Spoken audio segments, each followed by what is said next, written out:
څوک مري دلته د لوږې نه او څوک د ژوند نه تنګ دي څوک مري دلته د لوږې نه او څوک د ژوند نه تنګ دي صاحبه په وطن کې مې حالات دومره بدرنګ دي په دې اسلام آباد کې دا ټول وړ وړ بلډینګونه پوښتونه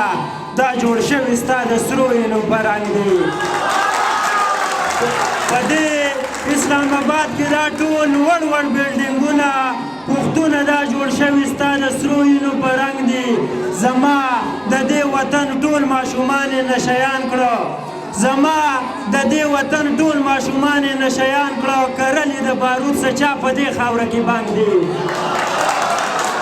ډېره زیاته مننه د دیر نه چونکې دوه درې شعره به وایم ولې حق مې جوړېږي د دیر نه راغلی یم د صالح نادان ورو ډېره مننه کوم د وادي واده زلمي ته ډېره مبارکي وایم سپیشلي مننه د عبد ملنګ صاحب سالار صاحب ناست دی له ټول نه مخکې دوه روماني شعرونه هلکان ناست دي بیا به سیریس لاین ته راځم چې څوک یې د اوربل دی ننګي خوري او رازانګي چې څوک د اوربل دی ننګي خوري او رازانګي شیخان پسې د شونډو نه پتري خوري او رازانګي چې څوک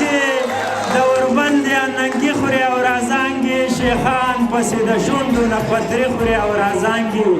دا څوک دی دا په چا پسې خفه دی یا دا ولې دا څوک دی دا په چا پسې خفه دی یا دا ولې د اوښ غوڅه چې غبرغ برغ اسویلي خوري او رازانګي ډېره زیاته مننه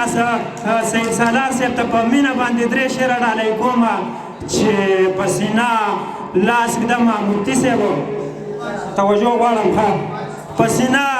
لاس ږدمه او شور مې په غوږونو راځي دلته څوک جاړي شور غوغا د دغه غرونو راځي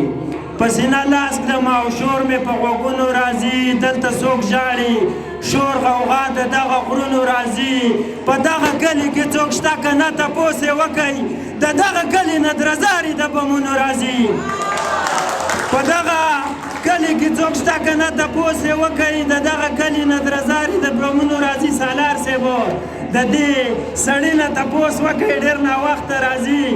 د دې سړي نه تپوس وکئ ډېر ناوخته راځي دا سړی چارته ځي اکثر په ماښامونو راځي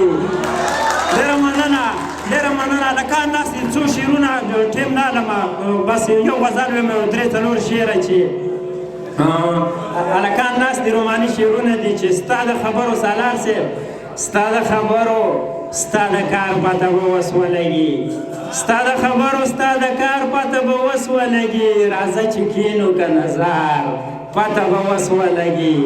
ستا د خبرو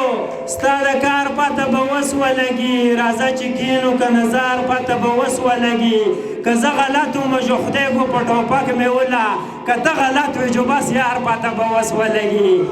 که زه غلط وم جو خدای کو په ټوپک مې وله که ته غلط وې جو بس یار پته به وس ولګي د کلي لوی واړې خبر که ورته داسې ووایې سړی راغلی دی خمار پته به وس ولګي زه په خپل هوس حواس کې صاحبه دا خبره کوم ما بغاوت وکړو د ښار پته به وس ولګي صالح نادان صاحب درې شعره ویمه د صدر صاحب په اجازه دا لږ سیریس لاین دی ملګرو توجه غواړم چې دلته ایمان دلته انسان دلته هر څه خرڅېږي دلته ایمان دلته انسان دلته هر څه خرڅېږي دلته د خلکو په سرونو کې مازغه خرڅېږي هلته یې وینم چې خلک ټول د لوږې نه مري په کم وطن کې چې د غرونو نه اوبه خرڅېږي چا ویل دلته کې بدلون راغلی راشه که نه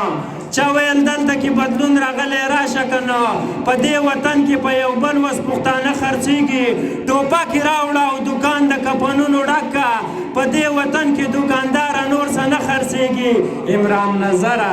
دلته ژوند دې وکړه حد دې وکړه ګنې نو دلته په قبرونو کې خو مړه خرڅېږي ډېره مننه